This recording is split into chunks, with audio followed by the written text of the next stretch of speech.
You're listening to the Gutsy Podcast, where we talk about all things real, raw, and ridiculous about running a business authentically. I'm Laura Wallace, also known as the Laura Aura, lover of all things inspirational, owner of Works Graphic Design, and your host on this journey through entrepreneurship. I'm here to help you get out of your head and back into action as a passionate business rock star. Tune in every Tuesday and Thursday as we fuel your Gutsy. The infamous, I don't have time to take care of myself. As business owners, entrepreneurs, wives, husbands, parents, cousins, neighbors, we often are the last person that we take care of. And why is that? Because not caring for ourselves seemingly doesn't affect anyone else. It's not letting anyone else down. The truth of the matter is, by not caring for ourselves, we are quietly letting down everything around us. This week on the Gutsy Podcast, we're going to talk about how the health of your business depends on the health of your mind and your body. It's really challenging to run a successful business and put your all in when your mind and your body are busted as hell. We live in a society where being busy and running ourselves into the ground is glorified. We equate success with having to be busy. And I'm going to put you guys on the stand here and say, you guys glorify the shit out of your busy lives. Oh, I had this person to go here and I had to drop them off there, and then I had to work until midnight, and I had this dance class there, and I had that violin class here, and then I had to have these 3 different meetings, then I was on a conference call until midnight, and I didn't even have time to eat today. And we wear that like a motherfucking badge. Like at the end of the day, we expect some sort of trophy for being so busy that we couldn't even feed ourselves. And then we turn it into this glorious role in life that people look up to and think, oh my gosh, Amy is so special. She does so much stuff that she can't even feed herself. And then everyone wants to be like Amy because she looks like she has it all together and she wears nice clothes and her business is operating great and growing. So we assume that to achieve what she has, we have to do all those things along with it. Now, I don't know who that quote-unquote Amy is in your life, but I want you to stop idolizing them today. Because what you're probably not seeing is that person doesn't feel great. They're not taking care of themselves. They're tired all the time. They have put on such a strong front that now they feel like they have to maintain it. That is not your role model.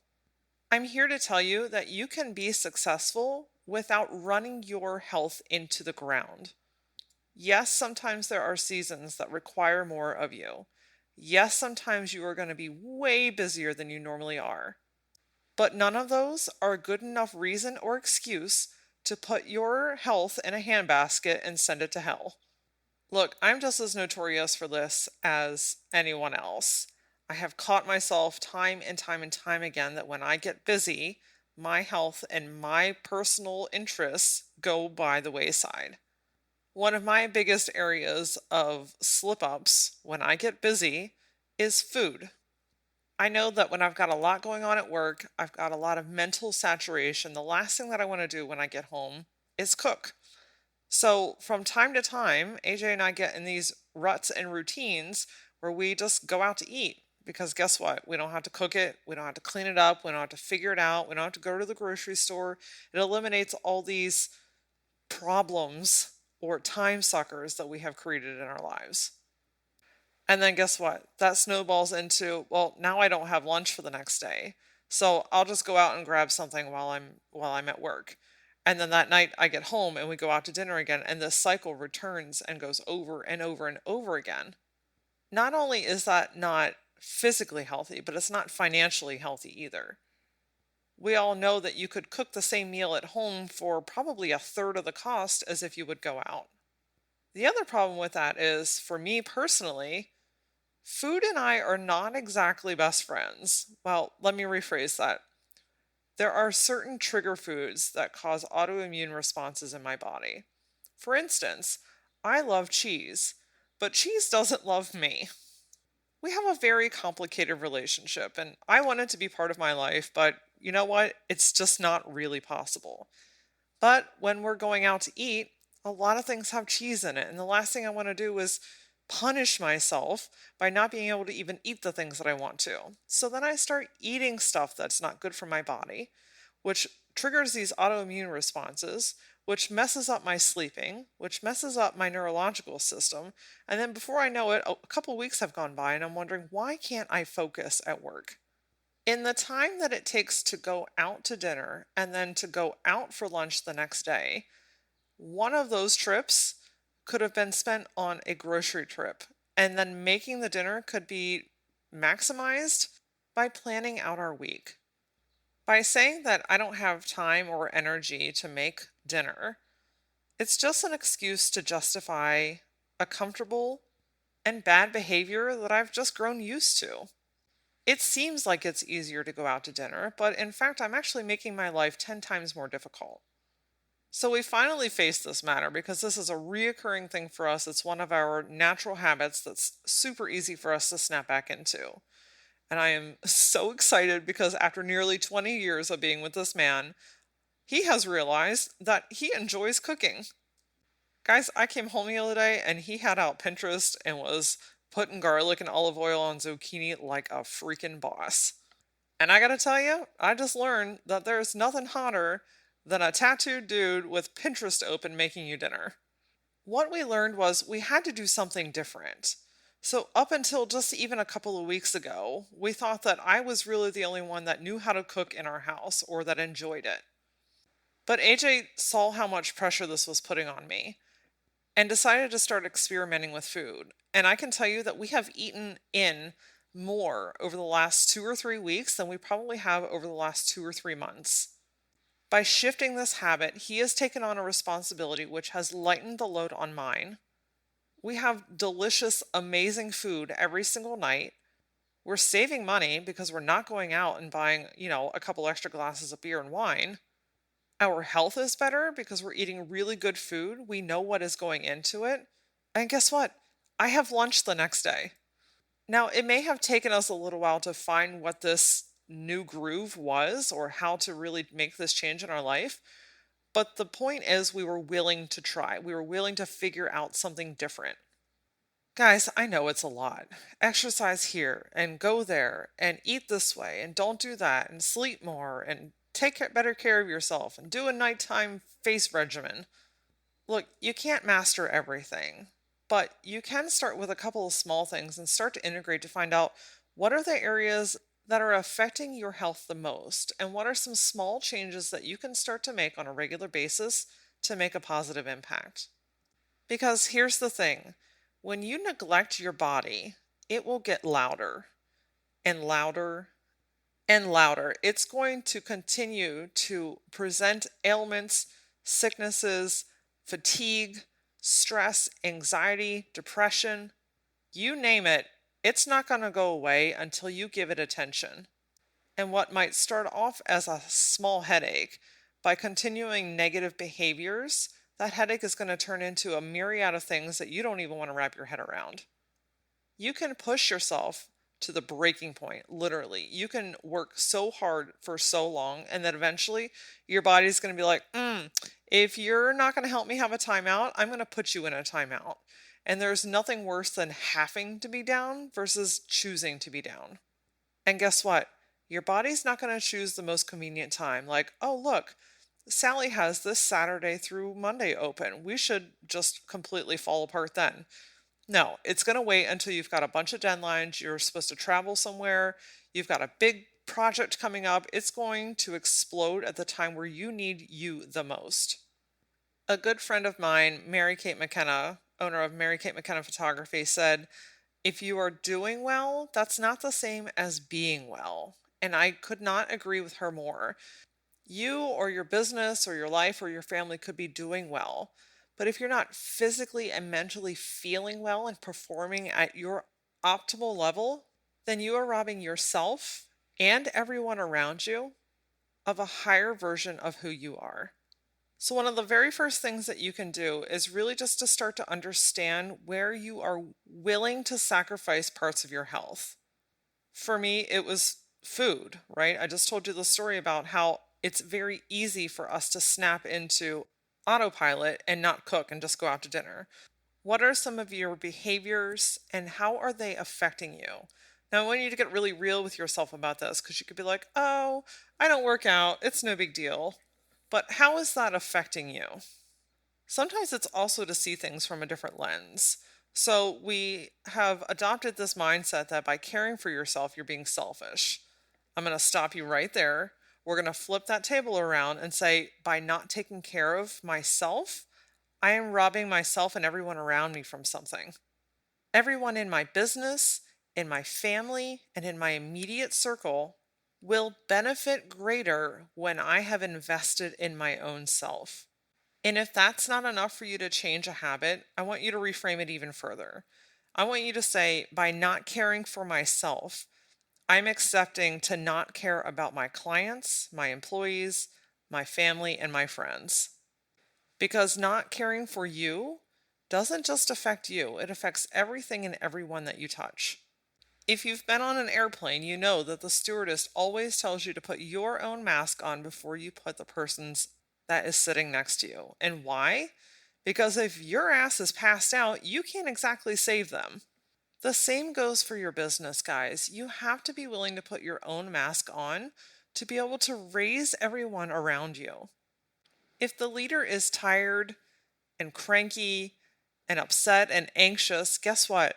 Everything around you is going to ultimately become a reflection of you. So stop and just kind of take a mental note. How has everything and everyone been functioning around you? If you've been feeling kind of off or frantic lately, is everyone else mirroring that? Or better yet, if you've been taking care of yourself and raising the bar, how is that mirroring in your organization? If you have convinced yourself that you don't have time to take care of you, I want you to take out a journal and just for 2 or 3 days, write down every activity that you do. That includes pulling up the settings on your phone and documenting how much time you're spending on social media, how many hours of TV that you're watching, how much time you spend eating out or traveling to go to those places, and any other activities that you spend your time doing. I want you to document it because what you're going to find out really quickly is you actually have quite a bit of time. You have just chosen to use it differently. I was reading an article on Huffington Post about how your health affects your business, and they had a quote, and I'm like, well, shit, that is a mic drop. So particularly when it comes to working out, because it's not always everyone's favorite thing on the planet to do. And often our excuse is, I'm too busy. I can't go to the gym. I can't do this. Well, this article laid down the law and said, you're not too busy to work out. You're just unwilling to sacrifice your lazy time to work out. And I was like, damn, they're so true.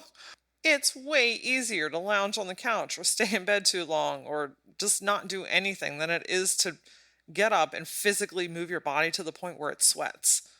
Now, I'm all about veg out time just as much as the next person, but I also know that comes in conjunction and a balance with actually pushing my body to release some toxins.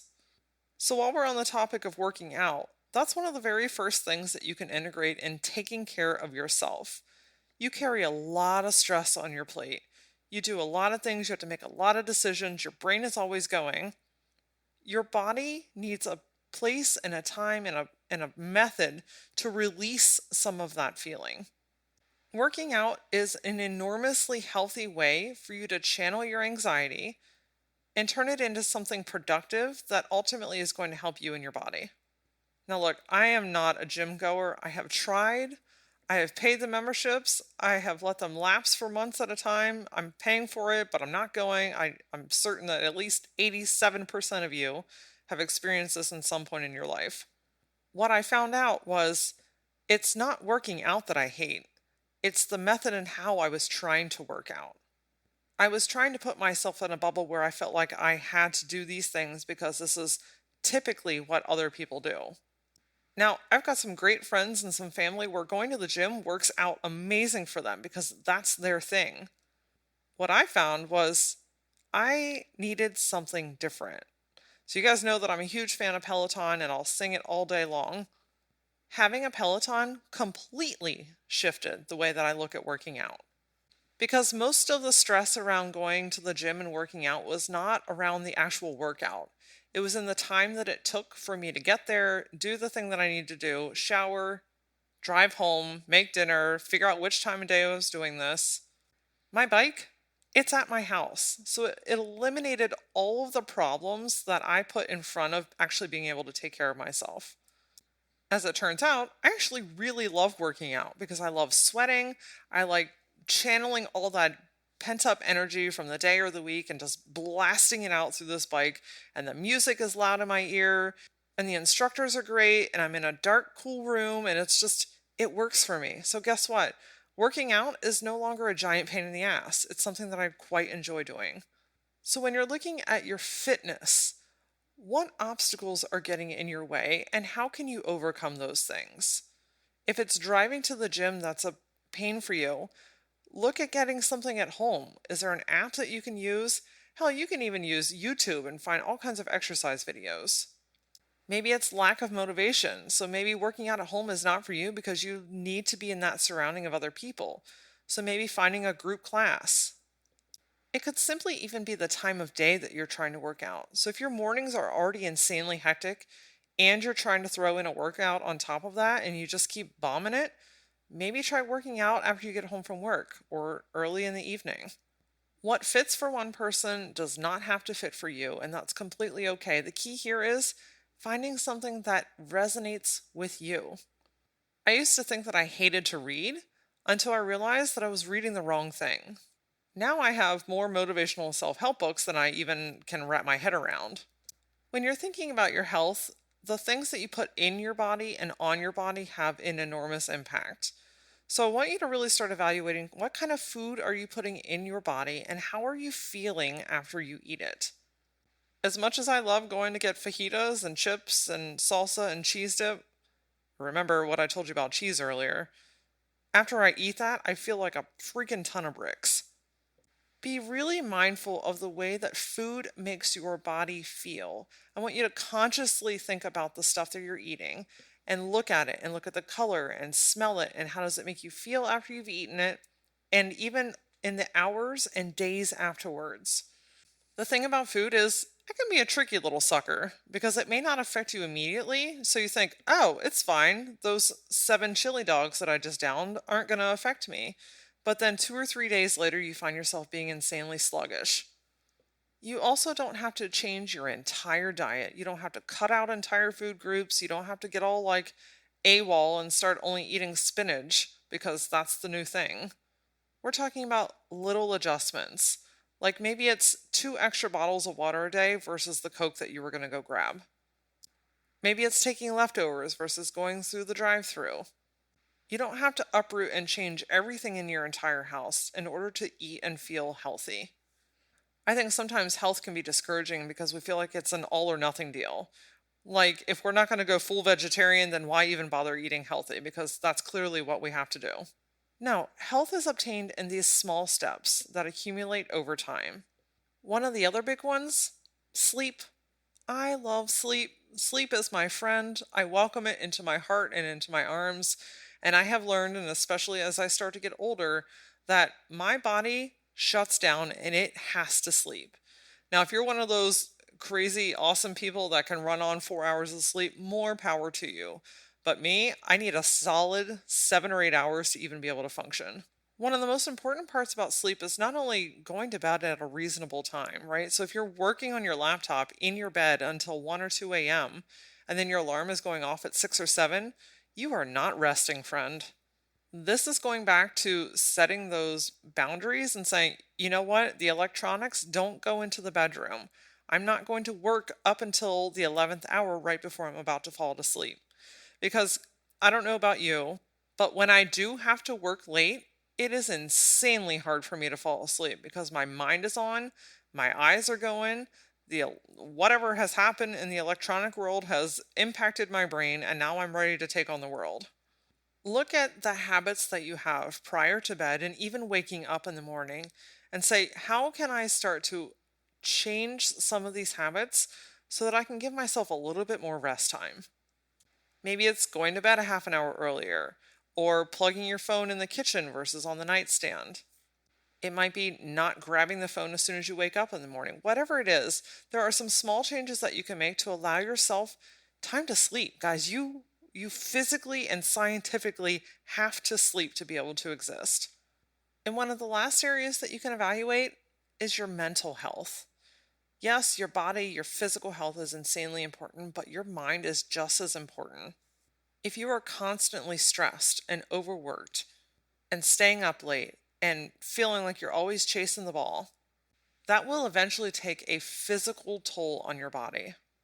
Your mental health is a serious matter, and I need you to start treating it like that, guys, because it's impossible to function and run a business when your mental health is off. There are lots of different ways that you can utilize healthy mental health habits. Sometimes it's just as simple as having fun, right? Like getting back to just having a good time, having a random dance party, or playing in the aisles of the store, or having a great cookout with friends or family. If you haven't laughed in a while, I want you to find a scenario where you can just laugh unapologetically. When you laugh, your brain literally sets off chemicals, dopamine and serotonin, all the feel-good, happy chemicals that are in your brain. Give yourself permission to be silly, have fun, dance, whatever it is that makes you happy. I want you to give yourself time and space to do those things. It could also just be downtime, reading a great book, lounging on the couch, because we all need those times as well. And if it's something deeper, something more mental that we need to work through, seeking out trusted advisors, therapists, business mentors, executive coaches, allow people in that can help you shift whatever is holding you back.